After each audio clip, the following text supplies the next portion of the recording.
السلام عليكم ورحمة الله تعالى وبركاته. أنت من عشاق آخر الأخبار السياسية الريادية والاجتماعية، قناتي لك هدية، واشتراكك بها يرفعها للعلية. سنكبر ونرى العدو يقهر، ولا تنسى أن تراب صحراء بلادي لونه أصفر.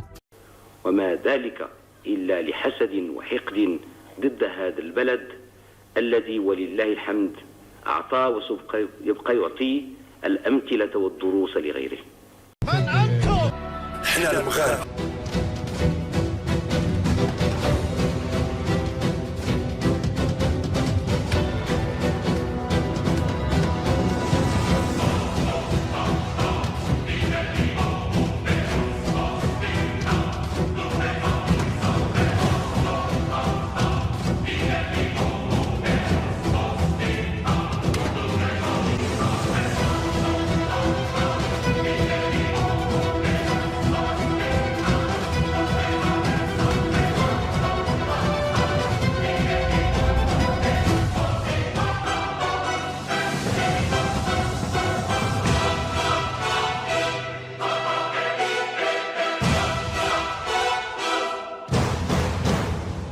السلام عليكم ورحمة الله تعالى وبركاته. نتمنى أنكم تكونوا بخير وعلى خير.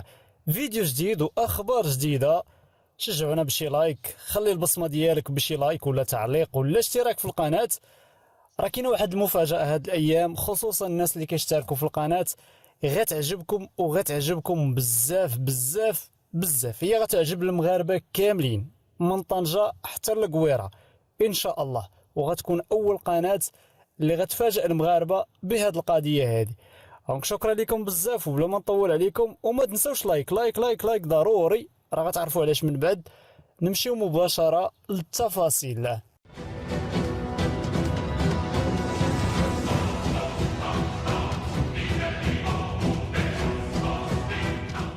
يجتاح حريق منطقة أفيلا وسط إسبانيا ما أدى إلى إجلاء نحو 600 شخص، في وقت تشهد البلاد موجة قيد نجم عنها على الأرجح تسجيل حرارة قياسية في هذا البلد بلغت 47.4 درجة مئوية وفق بيانات مؤقتة. واندلع الحريق صباح السبت قرب منطقة نافالا كروت شمال غرب مدريد، وقد أججته معدلات الحرارة المرتفعة جدا التي تسجل في إسبانيا، ورياح زادت سرعتها عن 70 كيلومتر في الساعة، على ما أفادت سلطات مقاطعة كاستي إليون.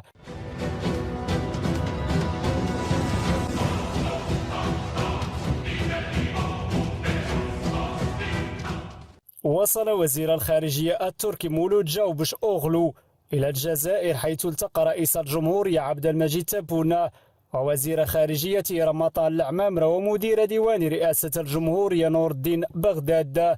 وجاء في بيان للرئاسة الجزائرية استقبل رئيس الجمهورية السيد عبد المجيد تبون وزير الخارجية لجمهورية تركيا الشقيقة السيد مولود جاوش أوغلو، الذي أبلغه تحيات وتعازي الرئيس التركي السيد رجب طيب أردوغان إثر استشهاد مواطنين بسبب الحرائق التي شهدتها البلاد. وأضاف أن اللقاء تناول المسائل الإقليمية والدولية الراهنة وتأكيد تقارب وجهات النظر في عديد الملفات، ولا سيما التطورات في ليبيا والصحراء الغربية وتونس ودول الساحل. دونك ركزوا معايا مزيان على الصحراء الغربية اللي تجبدت هنا، مما يستدعي مضاعفة التعاون وتوحيد الجهود للإسهام في تحقيق الاستقرار في المنطقة حسب نص بيان الجزائر. وفي تصريح صحفي عقب لقائه تبون، قال جاويش أوغلو أن المباحثات همت الساحل وتونس وليبيا دون أن يأتي على ذكر ملف الصحراء المغربية. ويذكر أن الموقف التركي الرسمي هو دعم حل سياسي لملف الصحراء في إطار مجلس الأمن الدولي. دابا المشكله ديال هاد الجنرالات ديال الجزائر اللي كيجي عندهم ضيف كيجبدوا ليه الصحراء المغربيه وكيقول لك راه ناقش معنا الصحراء المغربيه. حنا ما عرفناش واش كيجبدوها بصح ولا لا، ولكن الكارثه هي ان اي واحد تيقولوا راه ناقشنا معاه الملف ديال الصحراء المغربيه كيخرج هو تيقول لهم راه ما ناقشناش الملف ديال الصحراء المغربيه. غريبه وعجيبه. نمشيو للخبر الموالي اللي دابا فيه خرج فيه واحد البلاغ رسمي اللي غتسمعوا فيه داكشي اللي غتسمعوا.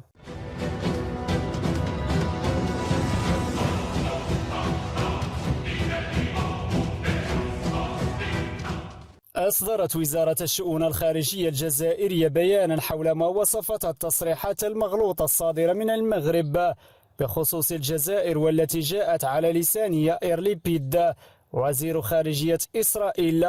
واعتبرت الخارجية الجزائرية تصريح يائير ليبيد من المغرب حين قال أن الدور الجزائري في الصحراء والتقارب مع إيران يثير القلق، يدل على الرغبة المكتومة لجر إسرائيل إلى مغامرة خطيرة موجهة ضد الجزائر. حسب البيان الجزائري، الدبلوماسية الجزائرية قالت أنها خرج اعتباطية واتهمت وزير الخارجية ناصر بوريطة بتوجيهها، واعتبرت أنها تدل على الرغبة المكتومة لدى المملكة المغربية في جر حليف الشرق الأوسطي الجديد في مغامرة خطيرة موجهة ضد الجزائر وقيمها ومواقفها المبدئية، وعن الخطاب الملكي ومبادرة اليد الممدودة لفتح الحدود وطي صفحة الخلاف. تقول الخارجية الجزائرية أن هذه المغامرة الخطيرة التي تراهن على الأسوأ تشكل تكذيبا رسميا لليد الممدودة المزعومة حسب رأيها،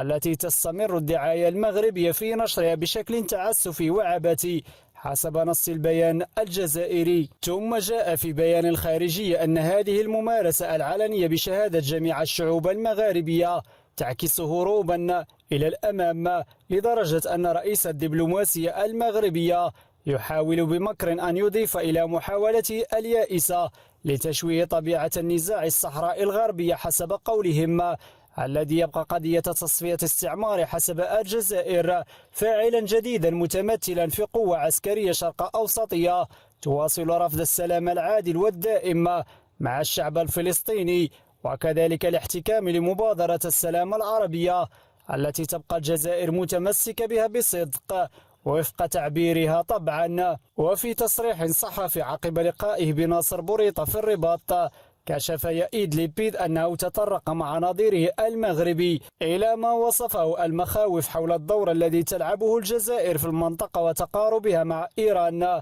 وكذا الحملة التي قادتها ضد قبول إسرائيل عضوا مراقبا في الاتحاد الإفريقي. هادشي كامل الخوت كان البلاغ ديال الجزائر واللي هو بلاغ رسمي اللي اتهموا فيه ناصر بوريطة والمغرب وزيد. الحاجة المثيرة في هذا البلاغ كامل هو أنه ما غاديش تلقى فيه سمية إسرائيل مذكورة، سموها الأوسط شرقية شي حاجة هكا. علاش؟ خليو لي الآراء ديالكم في التعاليق. اللي نسانا من لايك ارجع يدير لنا واحد لايك ما فيها والو. تلاقاو في فيديو الماجي إن شاء الله. تهلاو في راسكم.